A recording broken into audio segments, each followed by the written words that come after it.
Et salut tout le monde, on se retrouve aujourd'hui pour une nouvelle vidéo MTGO et je joue toujours Living End, ça n'a pas changé. Ok, j'ai gagné le toss, donc on va totalement commencer. Ok, donc Living End pour rappel, j'ai normalement fait une deck tech dessus et normalement il y a une vidéo de présentation. Je présente un peu la decklist, mais pour revenir aux fondamentaux, c'est je choisis de. En fait, c'est le fait de recycler des créatures et de piocher beaucoup et de jeter donc ces créatures au cimetière vers le recyclage et de lancer avec une cascade le. Okay. Keep de du coup garder du coup de lancer Living End, hein, la carte éponyme du deck, avec la cascade comme Demonic Dread et pouvoir du coup réanimer les créatures et faire un board sweep au passage. Ok, on va poser une Blooming Marsh. Fin de tour.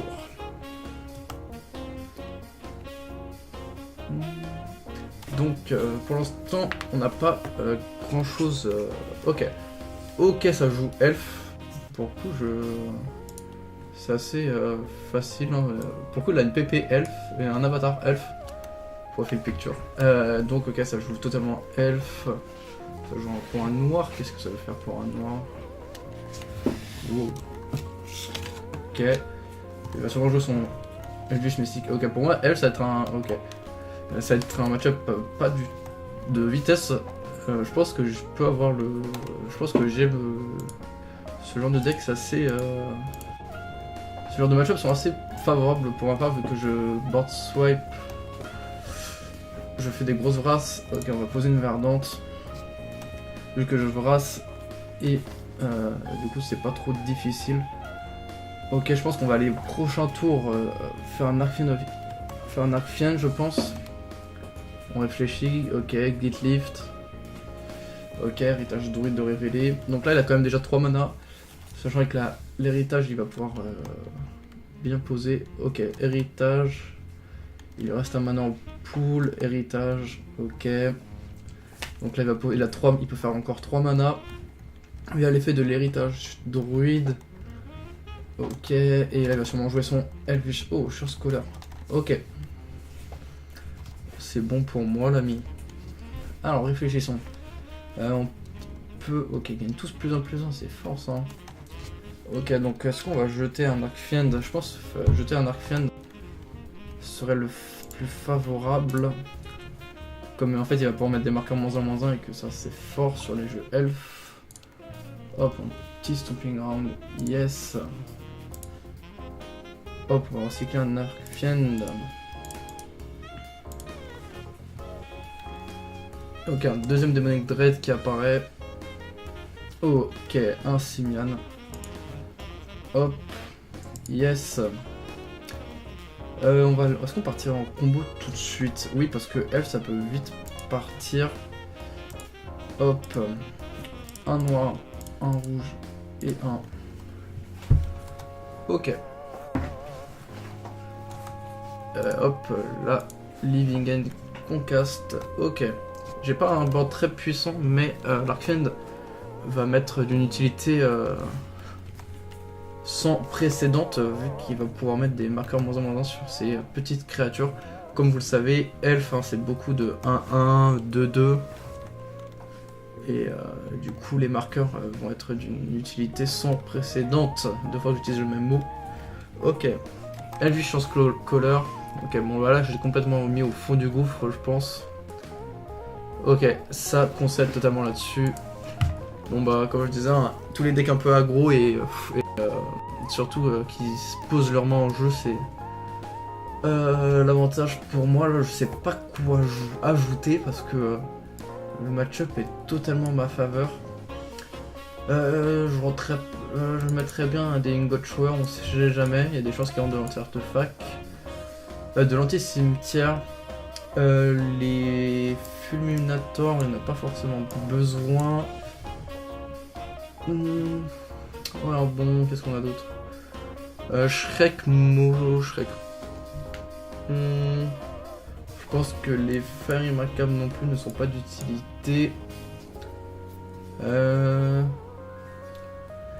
Qu'est-ce que je pourrais ajouter? Non, il y a 2 Shrek-Mots. En fait, on va garder 2 Fulminators finalement, ça peut être utile.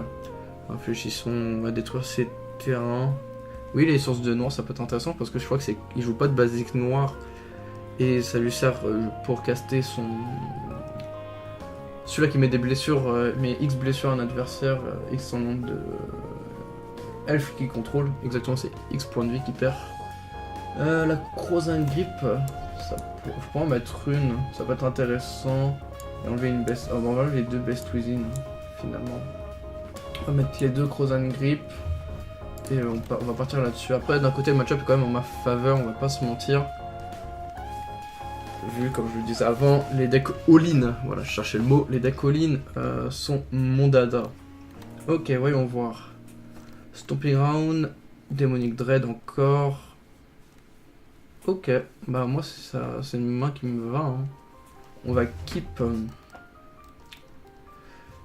Ok, c'est gardé. C'est parti. Hop. Ok, le terrain. Ok, Elvish, c'est le même début de jeu.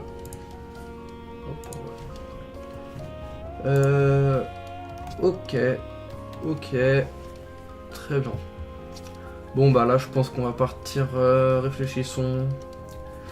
On va poser un fetch. En posant un fetch, comme ça on va chercher un terrain basique.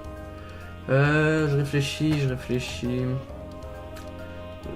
Ok, on a pioché les vignettes, ça c'est pas ouf. On va pas se mentir. Hop, fin de tour, comme ça on le laisse sur l'interrogation. On va garder. Je pensais à utiliser Simon Spirit Gate pour cycler une carte de plus, mais ça peut être. On va plutôt la garder pour partir en combo un tour plus tôt si besoin. Réfléchissons parce que là, ok, Nykthos. Ok. Je savais pas qu'elle jouait Nykthos, mais bon, pourquoi pas. Ok, deuxième Elvish, toujours plus de rampe. Là, je pense qu'il va jouer un autre Elvish. Ou la Noir Elf ou quelque chose du genre. Nettle Sentinelle. Ok, déjà une 2-2. Très puissante créature. Ok. Moi, franchement, je serais. En fait, on va voir ce qu'on va piocher. On verra. On verra si on utilise le Cement pour du cycle ou pour partir en combo un tour plus tôt.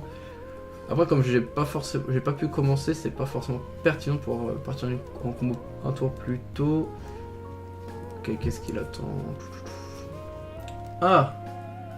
J'ai pas de montagne, j'ai pas de basique montagne. Yes.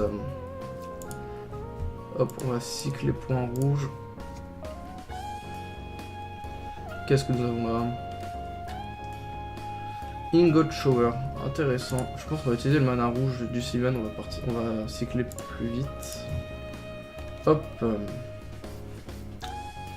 Ok, un autre Sylvan, bah parfait. Ah, 2 Living End, là ça commence à devenir un peu ennuyant. Du coup, ce qu'on va faire, c'est qu'on va partir tout de suite en combo finalement. En fait, le fait que j'ai déjà quand même 2 Living End en main, c'est très ennuyant. J'ai 2 déserts Cérodon. Et là, il a posé quand même pas mal de cartes. Yes. Hop. On va exiler Simian. On va partir sur une combo. Hop. Mais le fait que j'ai 2 Living End en main, c'est vraiment terrible d'avoir pioché 2 comme ça. C'est la première fois que ça m'arrive. Ok. Donc 2 déserts Cérodon.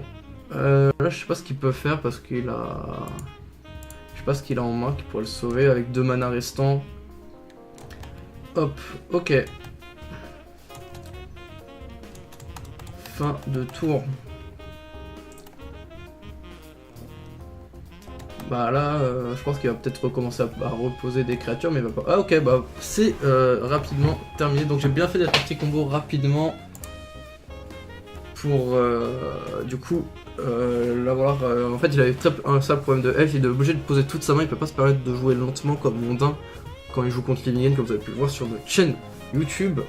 Il est obligé de poser sa main s'il veut faire quelque chose d'effectif.